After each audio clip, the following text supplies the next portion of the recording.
सौभाग्य आपका, परमेश्वर ने आपको इतना समय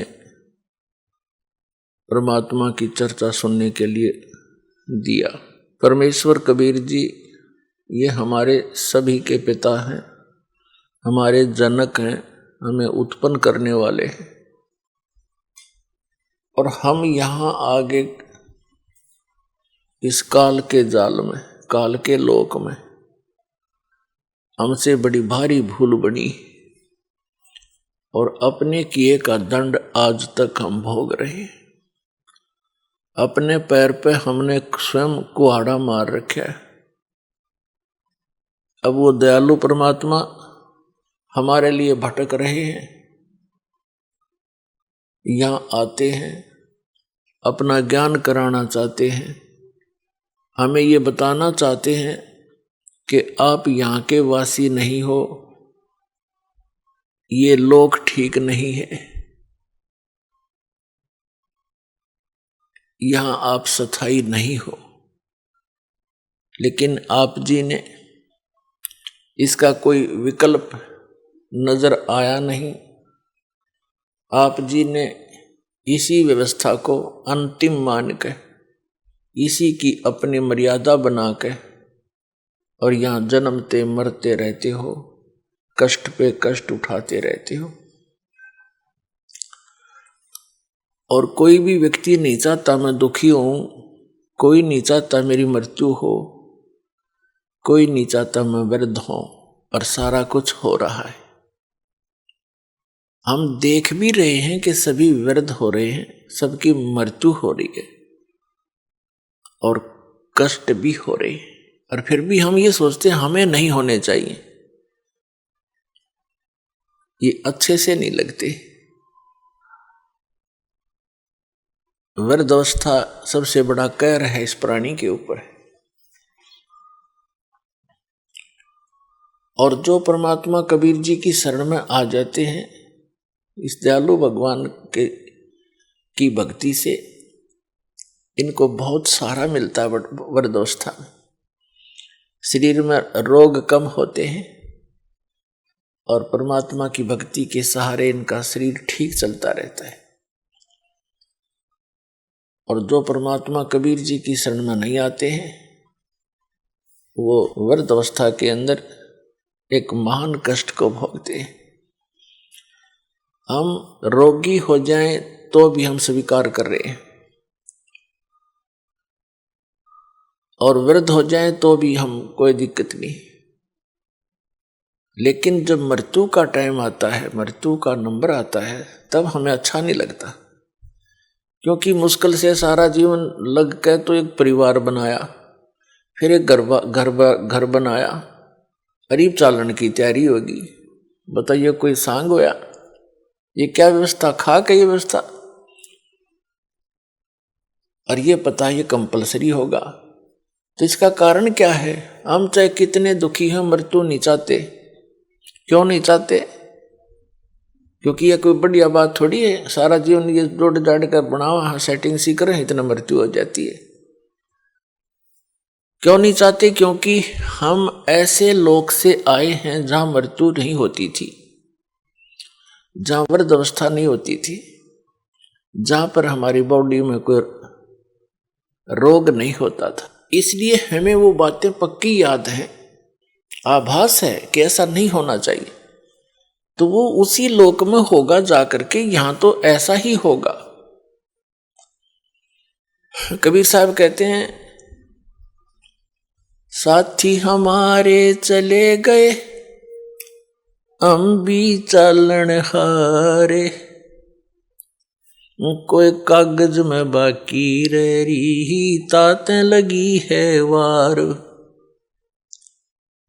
मरने वाले मर गए, शेष बच्चे ये सोचते हैं कि हमारा अभी नंबर नहीं आएगा, हम अभी नहीं मरेंगे। परमात्मा कहते हैं ये तो कोई कागज में शेष रह रही है तुम्हारी आयु, जिस दिन वो कागज पूरा होगा, 1 सेकंड ना लगे, जैसे वो गया ऐसे तुम भी जाओगे। एक बार पांचों पांडव महाभारत का जिक्र है। वन में वनवास काट रहे थे, 12 वर्ष का वनवास काट रहे थे। उनको प्यास लगी तो उनमें से एक सबसे छोटे ने, पांचों में से सबसे छोटे ने ऊपर चढ़कर वृक्ष पर इधर उधर देखा। उसको थोड़ी सी दूरी पर एक तालाब नजर आया। तालाब ही वहां पर जल स्रोत होते थे पीने नहाने धोने के उस समय में। तो नकुल सबसे पहले उस तालाब पर जल लेने के लिए पात्र लेकर गया। वहां आकाशवाणी हुई कि पहले मेरे प्रश्नों का उत्तर दे, फिर जल लेना। नकुल ने इधर उधर देखा, कोई दिखाई दिया नहीं। उसने जल भरना चाहा, वो वहीं पर मृत्यु को प्राप्त हो गया। कुछ देर इंतजार करके दूसरा गया। उसने देखा भाई तो मरा पड़ा है, प्यास से मर गया। उसने सोचा जल पानी ले चलता हूं, उन शेष का तो जीवन बचाऊं, वो भी बहुत प्यासे हैं। आकाशवाणी उसी प्रकार हुई कि पहले मेरे प्रश्नों का उत्तर दे, पीछे जल लेना। उसने भी अनदेखा करना चाहा, वह भी मृत्यु को प्राप्त हो गया। ऐसे ऐसे चारों के चारों चार मृत्यु को प्राप्त हो गए। पांचवा जब युधिष्ठिर स्वयं गया कि भाई आए नहीं, क्या बात है, देखूं जा करके। उसने देखा सब मृत्यु को प्राप्त है। उसने सोचा ये तो प्यास से मर गए, मरूंगा मैं भी, जल तो पी लूं, ये शौक तो हो ही गया। उसने भी पात्र उठाने की चेष्टा की जल के लिए, तभी आकाशवाणी हुई कि मेरे प्रश्नों का उत्तर दे, बाद में जल लेना, नहीं तो तेरे भाइयों जैसी हालत तेरी हो जाएगी। और यदि तो मेरे प्रश्नों का उत्तर दे देगा, तेरे भाइयों को भी जीवित कर दूंगा। युधिष्ठिर ने कहा कि बोल कौन है तू, कहां दिखाई तो दे नहीं रहा। तो उनमें से एक प्रश्न था कि इस संसार में सबसे बड़ा आश्चर्य कौन है, क्या है। युधिष्ठिर ने उत्तर दिया कि सबसे बड़ा आश्चर्य है कि हम प्रतिदिन सबको मरते देखते हैं, लेकिन अपने मरने की चिंता कभी नहीं करते। तो कहने का भाव यह है पुण्यात्माओं, हम और मर जाओ सारे, पर आप जीवित रहे बस ठीक से। और वो भी तो यही सोच रहे थे, ठीक है फलाना मर गया कोई बात नहीं, उसको ये हो गया था वो हो गया था, अटकलबाजी सी, और चलो। तो पुण्यात्माओं, परमात्मा यहाँ याद दिलाना चाहते हैं, जिस लोक में तुम रह रहे हो लोक ठीक नहीं है। अभी तक आपके पास कोई विकल्प नहीं था, आपको पता भी नहीं था कि इसका कोई समाधान भी है। अब तो कति कंप्लीट कोर्स है और पूरा समाधान है और बहुत ही आसान है। ये सबसे आसान काम था और सबसे जटिल बना दिया इन अज्ञानी संतों, महंतों, आचार्यों और शंकराचार्यों, काजी और मुल्लाओं ने, सबके धर्म गुरुओं ने, तत्व ज्ञान से अपरिचित होने के कारण। नमस्कार सर। हाँ नमस्कार सर जी। सर क्या नाम है आपका? सर मेरा नाम रामफल पांचाल है जी। रामफल जी आप कहाँ से आए हो? मैं गांव गुलडेरा, तहसील पेहवा, जिला कुरुक्षेत्र से आया हूँ। सर हम आपसे ये पूछना चाहते हैं कि संत रामपाल जी महाराज से जो भी नाम दीक्षा लेता है उनको कोई ना कोई लाभ जरूर होते हैं। सर आपको क्या लाभ मिले उनसे नाम दीक्षा लेने के बाद? संत रामपाल जी महाराज के नाम लेने से पहले और मुझे जो संत रामपाल जी महाराज के नाम लेने के बाद जो फायदे हुए हैं, संत रामपाल जी महाराज की शरण में आने से पहले मैं नंबर 1 ड्रिंकर था। मैं बहुत ही शराब पीता था। मैं डेली वेज बिना शराब पिए मेरे को रात में नींद नहीं आती थी जी। 3-4 बंडल मैं बीड़ियों के पी जाता था जी। मेरे को इतनी आदत थी, मेरे को तो 5 बजे खुर को होने लग जाती भी मैंने कहीं तक मिल जाओ। एक बात और मैं बताना चाहता हूँ, ये जो ठेके की मिलती है जगाधरी वगैरह, इसकी तो मैं ऐसे पी जाता था जैसे पानी का गिलास भर के पी जाते हैं बोतल का, मुंह लाकर खाली करके फेंक दी। मैं तो ये घर की काटी कच्ची शराब पिया करता और उस तक बात बना कर दी जी। ये परमात्मा इतना निकम्मा था कि मैं बहुत ही ज़्यादा जी, मैं सारे मांस भी भक्षण कर लिया करता था जी। मैंने कोई ऐप छोड़े नहीं उस टाइम पर जी। मैंने ज्ञान ही कौन था किसी बात का। तो ज्ञान तो संत रामपाल जी महाराज की शरण में आने से पता लगा भी ये इन चीज़ें खाने से ये नुकसान होगा, शराब पीने से ये नुकसान होगा। तो उस टाइम तो अंधे हो रहे थे, ज्ञान ही नहीं था इस चीज़ के बारे में जी। हैं, परमात्मा की दया था, मेरे ये सभी सुधार हो गए। और एक जो मैं काम करता था लक्कड़ का, वो कोई खास वो बात नहीं थी उसमें, तो गुजारा मेरा भी नहीं होता था। मैं लोगों की जो उधार ले लेता था वो उधार भी पूरी नहीं होती थी।